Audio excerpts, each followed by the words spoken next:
Congress party అధికారంలో రాగానే మీ పేరు వినిపించింది. అధికారంలో రాగానే సుధీరెడ్డి గారు బీఆర్ఎస్ నుంచి కాంగ్రెస్లోకి పోతారు అన్నది బలంగా వినిపించింది. ప్రతి మీడియా ఛానల్ కూడా టెలికాస్ట్ అయింది. దానికి సంబంధించి మీరు కూడా మాట్లాడారు. కాకపోతే ఎందుకు మీరు పోలేదు అన్న దాని గురించి ఆ ప్రశ్న. నేను పోనన్నా కాబట్టి పోలేదు. ఎందుకు పోలేదు కారణం ఏంటంటే నేను ఆ పార్టీలకు మళ్ళీ ఆ సెప్టిక్ ట్యాంక్లకు పోనని కూడా చెప్పిన. భవిష్యత్తులో ఎప్పుడు కూడా కాంగ్రెస్ పార్టీ ముఖమే చూడరు అని క్లియర్ స్పష్టంగా చెప్పినా. మీరు నా పాత రికార్డులు నవంబర్లో 30లో నా ఎలక్షన్ అయింది. డిసెంబర్ 4కో 7కో రిజల్ట్ వచ్చింది. 7కు రిజల్ట్ వస్తే జనవరి నుంచి అనేక రూమర్స్ మొదలైనవి. జనవరి నుంచి ఇప్పటి వరకు టీవీ ఛానల్ యొక్క ఇంటర్వ్యూలు తీసుకోండి. నేను ఎన్నిసార్లు చెప్పినో మీకు తెలిసిపోతుంది. ఇక నేను మళ్ళీ చెప్పదలుచుకోలే. ఇక అట్లా చాలా సందర్భాల్లో చెప్పినా నేను పార్టీ మారనని.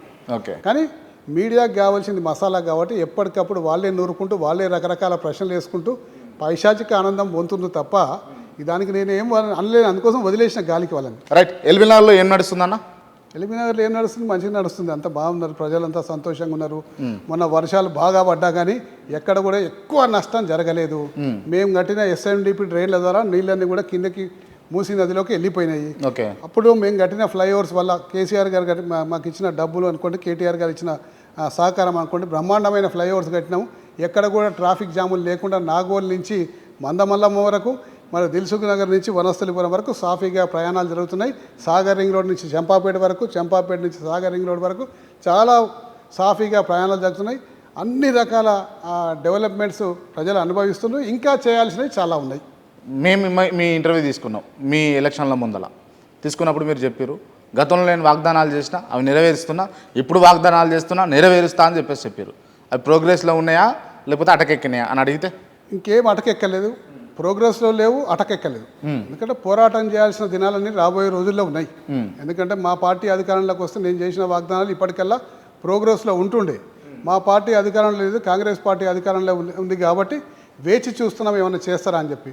వేచి చూసినాక చేయలేకుండా పోరాటం చేస్తాం. పోరాటం ఏ రకంగా ఉంటుంది? ఏ రకంగా పార్టీ పైన ఉంటుందా, వ్యక్తిగతంగా ఉంటుందా? ప్రభుత్వం మీద అండి. వ్యక్తి మీద ఎందుకు పోరాటం చేస్తాము? మేము ప్రభుత్వం మీద పోరాటం చేస్తాం.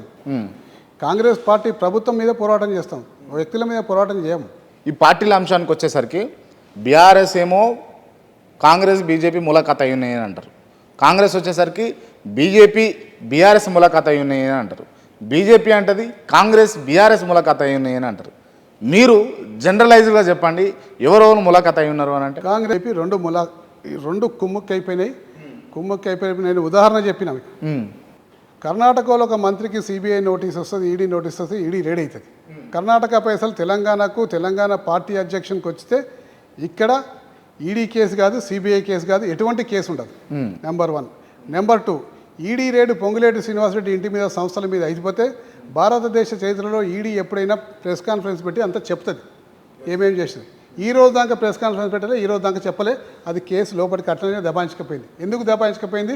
వీళ్ళకున్న అవినాభావ సంబంధం వల్లనే నోరు మెదపలే ఈడీ అనే సంగతి స్పష్టంగా అర్థమైపోతుంది. కాబట్టి అంతర్గతంగా లోపాయికారంగా రెండు ఒకటే. బీఆర్ఎస్ పార్టీని అణగదొక్కాలని చెప్పి ప్రయత్నం చేస్తుంది. బీఆర్ఎస్ పార్టీని అణగదొక్కాలనే ప్రయత్నం ఈ రెండు పార్టీల తరం కాదు. ఈ రెండు పార్టీలతో కూడా కాదు. రెండు ఒకటైపోతే కూడా కాదు, అలయన్స్ అయిపోతే కూడా కాదు. కాబట్టి మీ ప్రయత్నం వృధా కాక తప్పదు. మీ ప్రయత్నం కాదు, సక్సెస్ కాలేదని చెప్పి ఈ సందర్భంగా చెప్తున్నాను. రామ్మోహన్ గౌడ్ గారు ఇప్పుడు ఏ పార్టీలో ఉన్నారండి? కాంగ్రెస్ పార్టీలో ఉన్నాడు. మీ ఎన్నికల టైంలో బీఆర్ఎస్లోనే ఉండే. కాంగ్రెస్ పార్టీలకు పోవడానికి కారణాలు ఏమై ఉండొచ్చు? ఆయన వ్యక్తిగత విషయం నేనేం చెప్పలేనుగా. మీరేమన్నా నచ్చజెప్పే ప్రయత్నం చేసిరా స్థానిక ఎమ్మెల్యేగా? మాకంత టైం కాదు. కాంగ్రెస్ పార్టీలో చేరిన దాకా మాకు తెలియదు. పేపర్లో వచ్చిందాక కాంగ్రెస్ పార్టీలో చేరినట్టు చూసినాం. దానివల్ల పార్టీకి ఏమైనా నష్టం అవుతుందా బీఆర్ఎస్ పార్టీకి? సరే, ఎక్కడ ఎవరు పోయినా అండి, ఏ నష్టమైనా దాన్ని రిపేర్ చేసుకొని ముందుకు పోవాల్సిందే. ఎప్పుడైనా వ్యవస్థ, పార్టీ అనేది ఒక వ్యక్తుల మీద ఆధారపడి ఉండదు, ఒక కార్యకర్తల సమూహం మీద ఆధారపడి ఉంటుంది. కాబట్టి ఎక్కడ ఎవరు పోయినా కానీ దాని లోటును పూడ్చుకుంటూనే ఉంటాం, ముందుకు పోతూనే ఉంటాం. ఫైనల్లీ బీఆర్ఎస్కి ఒక్క ఎంపీ స్థానం కూడా రాకపోవడానికి కారణం ఏంది అని అడిగితే మీరేం చెప్తారన్నా? ఏం కారణం అంటే 2029 ఎలక్షన్స్లో అన్ని ఎంపీ స్థానాలు వస్తున్నాయి కాబట్టి ఇప్పుడు పోయినాయి. అప్పుడు వస్తున్నాయి కాబట్టి ఇప్పుడు పోయినాయి. అంతే. బాబు గారి డైరెక్షన్ అనే ఇక్కడ రేవంత్ రెడ్డి కొంచెం పరిపాలన సాగిస్తున్నాడు అని అన్నది మీరు ఒక ఇంటర్వ్యూలో చెప్పగానే నేను విన్నా.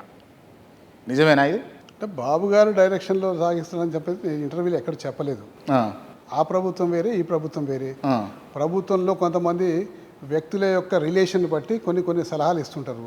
మరి రేవంత్ రెడ్డికి చంద్రబాబు నాయుడుకి ఏ రిలేషన్ ఉందో నాకు తెలియదు. అంత సన్నిహితం ఉందని నాకు తెలియదు. అడిగితే ఈయన ఏమన్నా సలహా అడిగితే ఆయన ఇచ్చేవడంలో తప్పేం లేదు. ఎందుకంటే ప్రజలకు ఉపయోగపడే సలహాలు ఏమైనా అడిగితే ఇచ్చడం తప్పేం లేదు. ఎవరు లేదు. ఇప్పుడు నేను కూడా కొంతమంది నాకు బీజేపీ మిత్రులు నాకు కొన్ని సలహాలు ఇస్తుంటారు, స్వీకరిస్తా. బీజేపీ అని చెప్పి శత్రువులు లెక్క చూడంగా. అట్లనే స్నేహితులు ఉంటారు రాజకీయాల్లో, కొంతమంది వెల్ విషర్స్ స్నేహితులు ఉంటారు. వాళ్ళు ఇచ్చే సలహాలను కొంతమంది పాటిస్తారు, కొంతమంది పాటించరు. కానీ ఇక్కడ ఇస్తుండా లేదా అన్న సంగతి నేను చెప్పలేను కాబట్టి దాని మీద నో కామెంట్.